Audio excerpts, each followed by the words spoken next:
लगा के सरसों का हिसाब लेंगे 10 वर्षों का। योगी जो है ना, योगी जहाँ पैर रखता है ना वहाँ इतिहास ही बदल जाते हैं। कि और जरा सा धीरे धरो यमुना का पानी खोलेगा और राम भक्त के बाद भी तो कृष्ण भक्त भी डोलेगा। जिस दिन बैठे योगी बाबा प्रधानमंत्री की कुर्सी पे, हैदराबाद से बैठा हो वैसे भी राधे राधे बोलेगा।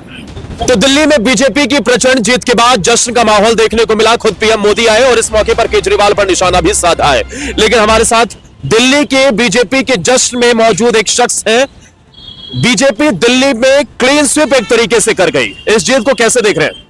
देखिए, मैंने इस चुनाव से पहले, मतदान से पहले कई बार अपने वक्तव्य में बोला था कि आम आदमी पार्टी और अरविंद केजरीवाल ने जो झूठे वादे रूपी धूल जनता की आंखों में झोंकी थी, इतने सालों में वो धूल साफ हो चुकी है। जनता की आंखों से धूल का एक एक कण निकल चुका है और बड़ी साफ निगाहों से आम आदमी पार्टी और बड़ी साफ निगाहों से दिल्ली की जनता आम आदमी पार्टी और अरविंद केजरीवाल का चरित्र देख पा रही है।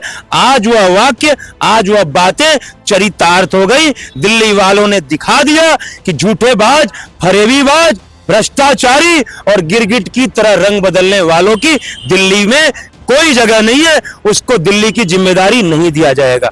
क्योंकि मैं अभी रास्ते में आ रहा था, मैं कवि और लेखक भी हूँ मां सरस्वती कृपा से, तो कुछ लिखा हो तो आपने बताइए। जरूर लिखा क्या, वो गाड़ी में बैठे बैठे गुनगुनाते गुनगुनाते लाइनें बन गई कि बहेला बसंती बयार हो रामा, बहेला बसंती बयार हो रामा, दिल्ली ने दिया भाजपा को प्यार, बहेला बसंती बयार हो रामा, दिल्ली ने दिया भाजपा को प्यार। चूर चूर हुआ घमंड कि चूर चूर हुआ घमंड, किसका? जनता ने दिया दंड। क्या कह रहे थे?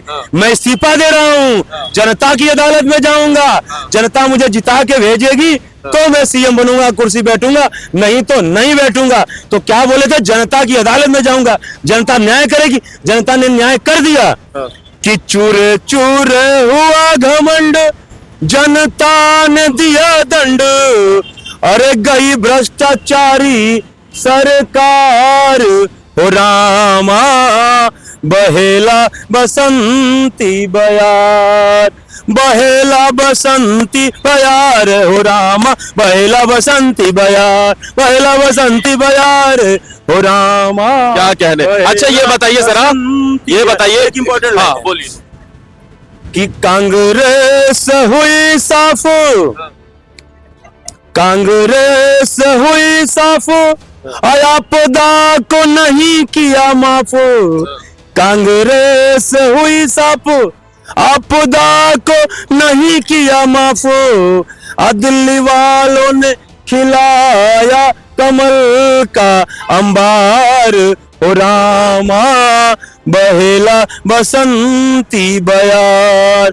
सौरभ गए गए, सौरभ गए गए, मनीष सिसोदिया, सौरभ गए गए, मनीष सिसोदिया, अगर अगर तुम्हें शराब का दलाल हो रामा, बहेला बसंती बयार। क्या कह रहे हैं आपने? शायराना अंदाज में बता दिया है। हाँ बोलिए। कि सब दिन होता न एक समाना, सब दिन होता न एक समाना, तय था इस बार इस धुर्त का जाना, तय था इस बार इस धुर्त का जाना, दिल्ली वालों ने दिया मोदी को प्यार हो रामा, बहेला बसंती बयार, बहेला बसंती बयार हो रामा, बहेला बसंती बयार,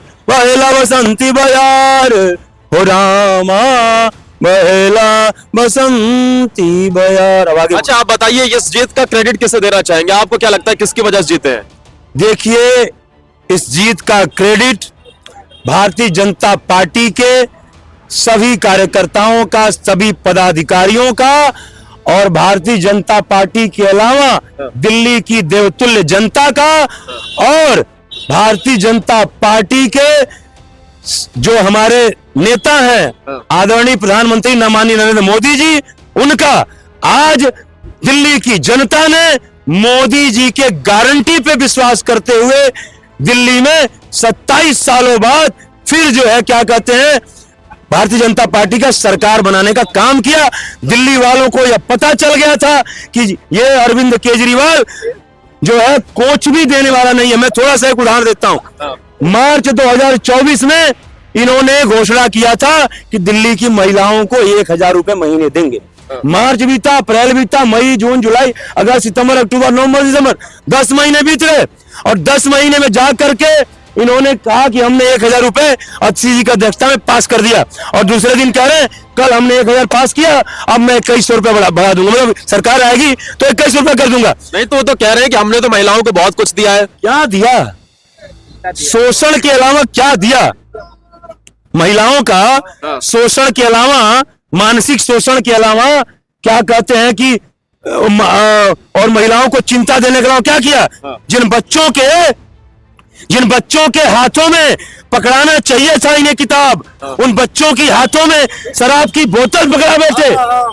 जिन बच्चों की हाथों में पकड़ाना चाहिए था इन्हें किताब, उन बच्चों की हाथों में शराब की बोतल पकड़ा बैठे। और भ्रष्टाचार खत्म करने को यह राजनीति में आए, पर सत्ता के लोलुपता में भ्रष्टाचारियों से हाथ मिला बैठे। आप बताइए, जिन माँ के बच्चे शराबी हो गए, पियक्कड़ हो गए, जुआरी हो गए, उन माँ के ऊपर क्या बीत रही होगी उस समय? उन माँ को मानसिक शोषण इन्होंने किया, उन महिलाओं को इन्होंने चिंता में डाला। और आप तो बीजेपी की सरकार आ गई है, अब क्या आप यहाँ पर जैसे बिहार में हुए शराबबंदी कर देंगे या क्या करेंगे? ऐसा देखिए, जो भी होगा कदम, काफी हद तक आप देखोगे कि दिल्ली में सुधार देखने को मिलेगा। शर्म आती थी कहते हुए कि हम दिल्ली वाले हैं, क्योंकि भारत की राजधानी अगर इतनी बुरी हो जाएगी, जब कूड़े के पहाड़ बड़े बड़े दिखाई देंगे। एमसीडी में इनके आने के बाद ये कहते थे हम कूड़े के पहाड़ कम करेंगे, इन्होंने गली मोहल्ले के कोने में चौराहे कूड़े के पहाड़ बना दिए। तो अब कूड़े का पहाड़ साफ हो जाएगा? कूड़े का पहाड़ भी साफ होगा।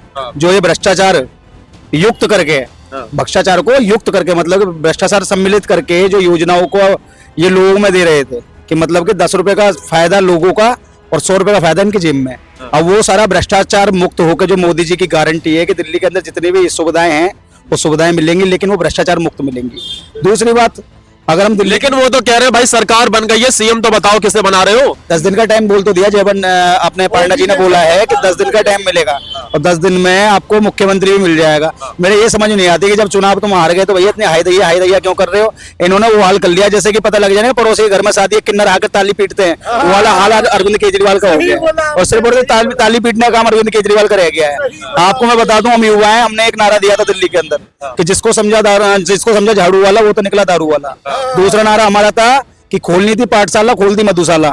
और इन्हीं नारों के साथ में दिल्ली का युवा आगे गया और रोष इतना था कि एक एक बटन भारतीय जनता पार्टी का दबाया जा रहा था ना, तब अरविंद केजरीवाल को वोट के तमाचे मुंह पे लग रहे थे, जिस तमाचों को खाकर अरविंद केजरीवाल हमेशा जीतते रहते थे। अच्छा, एक बात अरविंद केजरीवाल ने कही थी कि इस जन्म में तो मोदी जी आप हमें नहीं हरा पाएंगे। अब केजरीवाल ने शायद दूसरा जन्म ले लिया होगा, पहले जन्म में तो हरा नहीं पाए थे। केजरीवाल साहब, आपके भाई के चैनल के माध्यम में सिर्फ एक बात कहूंगा कि तेल लगा के सरसों का हिसाब लेंगे 10 वर्षों का। तो अब क्या अरविंद केजरीवाल जेल जाएंगे? अरविंद केजरीवाल निश्चित तौर पर जेल जाएंगे, क्योंकि जो दिल्ली के गरीब परिवारों के पैसों को खाने का काम किया है। ये कहते हैं ना हमने महिलाओं को 15 रुपए का टिकट फ्री दिया है, लेकिन आज दिल्ली की महिलाओं ने इनसे सवाल कर लिया कि अरविंद केजरीवाल तुमने हमारा राशन कार्ड तो हमें नहीं दिया। आज दिल्ली की महिला कह रही है कि बहनों को तुम 2100 को देने की बात करते हो, जीजाओं को एक के साथ एक फ्री देने की बात करते हो। फिर ये बहन और जीजा का जो बच्चा है तुम्हारा भांजा, उसके भविष्य की आपको क्या चिंता है? जिन हाथों में भाई साहब बोल रहे हैं, जिन हाथों में होनी चाहिए किताब, उन हाथों में दी शराब। ये सच्चाई है। आज मुझे शर्म आती है कि कोई अगर मेरे से सवाल करेगा दिल्ली का पूर्व मुख्यमंत्री कौन है, तो मैं मुख्यमंत्री नहीं कहूंगा, मैं कहूंगा कि दिल्ली का पूर्व शराब मंत्री कौन है, और शराब मंत्री का नाम अरविंद केजरीवाल और मनीष सिसोदिया है। लेकिन ये बात तो साफ है ना कि ऐसा नहीं है कि आम आदमी पार्टी का पूरी तरीके से सुफड़ा साफ हो गया है। 40% से ज्यादा वोट परसेंटेज अभी भी आम आदमी पार्टी के पास है, तो जनता ने सिरे सिरे नकारा। एक दिन पहले अभी मतगणना से पहले क्या बोले थे? हमारे 15 विधायकों के पास फोन आ रहा है, 15 करोड़ का ऑफर दे रहे हैं, समझ रहे हैं? तो इतना ओवर कॉन्फिडेंस था। ये ओवर कॉन्फिडेंस नहीं था, ये विश्वास नहीं था, ये हताशा थी कि 15 विधायकों को खरीदना चाह रहे हैं। और एक लाइन जरा मैं कह देना चाहता हूं कि किसी को प्यारा पाक चीन, किसी को प्यारा पाक चीन तो किसी को प्यारा मुल्ला, किसी को प्यारा पाक चीन तो किसी को प्यारा मुल्ला, और किसी को प्यारे बलात्कारी तो कोई है शराब का दल्ला, तो कोई है शराब का दल्ला।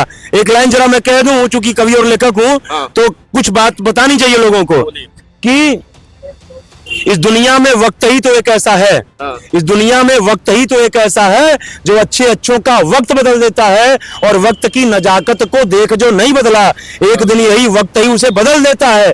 इसलिए वक्त को वक्त रहते पहचान लो, वक्त ही दुनिया में बलवान है इसे जान लो, और वक्त को वक्त रहते जिसने पहचान लिया, समझ लो उस व्यक्ति ने अपना जीवन संवार लिया। यही अरविंद केजरीवाल यदि वक्त को वक्त रहते पहचान लेते तो आज ये दिन देखने को आज ये दिन देखने को नहीं मिलता।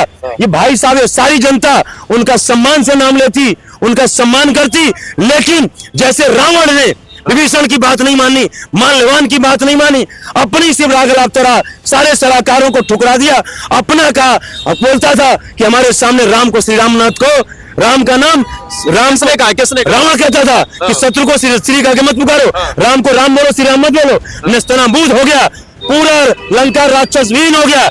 ऐसे ही ठीक है, ये बताइए योगी ने यहाँ पर रैली की और योगी ने आके यहाँ ये कहा कि भाई मैं तो अपने कैबिनेट के साथ नहा कर आया हूँ गंगा जी में, प्रयागराज में, आप में दम हो तो आप चले जाओ यमुना जी में। क्या वही एक मास्टर स्ट्रोक साबित हुआ जिसके बाद गंगा वर्सेस यमुना की भी एक जंग देखने को मिली?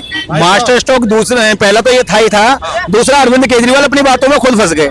ये अरविंद केजरीवाल, इसने कहा कि हरियाणा वाले जहर लेके आ रहे थे यमुना जी में, और यमुना जी में जहर, इतनी बेवकूफी वाली बातें कौन करता है? इसका मतलब साफ पता लग गया था कि केजरीवाल अपनी हार के डर से कहीं ना कहीं पागल हो गया है, और ऐसा पागल हो गया, उसे दिल्ली के विकास की कोई चिंता नहीं, उसे दिल्ली के मुद्दे पे कोई बात नहीं करनी थी। ये पहला मुख्यमंत्री है जो जिसकी 10 साल दिल्ली के अंदर सरकार रही और रिपोर्ट कार्ड ये भाजपा वालों से मांग रहा था। ये इनकी मानसिकता है भैया। कुल मिला के मैं बता दूं कि योगी जो है ना, योगी जहां पैर रखता है ना वहां इतिहास ही बदल जाते हैं, और दिल्ली के अंदर भी इतिहास। ये तो अरविंद केजरीवाल का कहीं ना कहीं मैं कहता हूं कि थोड़ा नसीब अच्छा था जो प्रयागराज में छोटी सी घटना हुई, और उसकी वजह से योगी जी थोड़े व्यस्त वहां हो गए, वरना 2-4 रैली और हो जाती ना। जो इनकी 22-23 सीटें आई हैं, ये उन पे भी योगी जी का तूफान आया। अरे योगी जी का पूरा तूफान आया है, क्योंकि आने वाला भविष्य हमारे योगी जी है। क्योंकि आज मैं बताता हूँ आपको, कुछ लोग हैं जो 15 मिनट की धमकियां देते हैं, तो आपके चैनल के माध्यम से उन 15 मिनट वालों के लिए मैं 2 बात कहूंगा कि और जरा सा धीरे धरो, यमुना का पानी खोलेगा, और राम भक्त के बाद भी तो कृष्ण भक्त भी डोलेगा। जिस दिन बैठे योगी बाबा प्रधानमंत्री की कुर्सी पे, हैदराबाद से बैठा हो वैसे भी राधे राधे बोलेगा। क्या बात है, वो वैसे भी राधे राधे बोलेंगे, वैसे भी राधे राधे बोलेंगे, क्योंकि जो योगी जी है, योगी जी में एक भविष्य दिखाई देता है, वो है अखंड भारत का, इस देश को हिंदू राष्ट्र बनाने का, इस देश में गौ माता को राष्ट्रमाता घोषित करवाने का, इस देश में योगी जी करवा देंगे, बिल्कुल करवा देंगे। देख रहे हो ना, अभी तो खुदाई करवा रहे हैं, और हमने तो साफ साफ कह रखा है कि जहां शिव निकलेगा उसे हम रख लेंगे, जहां सब निकलेगा उन्हें आप ले लेना। और क्यों, कौन रख लेगा? भैया जो कहते हैं कि हमारी मस्जिद है, हमारी मस्जिद को जबरदस्ती तोड़ा जा रहा है, तो हम साफ कह रहे हैं, खुदाई के बाद अगर शिव निकलेगा उसे हम रख लेंगे, और सब निकलेगा उसे आप रख लेना। क्योंकि इतिहास गवाह है, इस देश के अंदर बाबर, अकबर जो चोर मुगल शासक थे, उन्होंने 60,000 से ज्यादा मंदिरों को तोड़ने का कार्य करा, और आज इतिहास गवाह है। इसलिए हम कहते हैं तेल लगा के सरसों का हिसाब लेंगे वर्षों का। ठीक है, तेल लगा के सरसों का हिसाब लेंगे वर्षों का। और जिस तरीके से कार्यकर्ताओं में उत्साह है, वो जाहिर तौर पे ये बता रहा है कि बीजेपी की बम्पर जीत के बाद कार्यकर्ता काफी उत्साहित है। खैर, ये देखने वाली बात होगी कि आखिरकार बीजेपी का मुख्यमंत्री कौन बनेगा, कौन दिल्ली की कमान संभालने वाला है।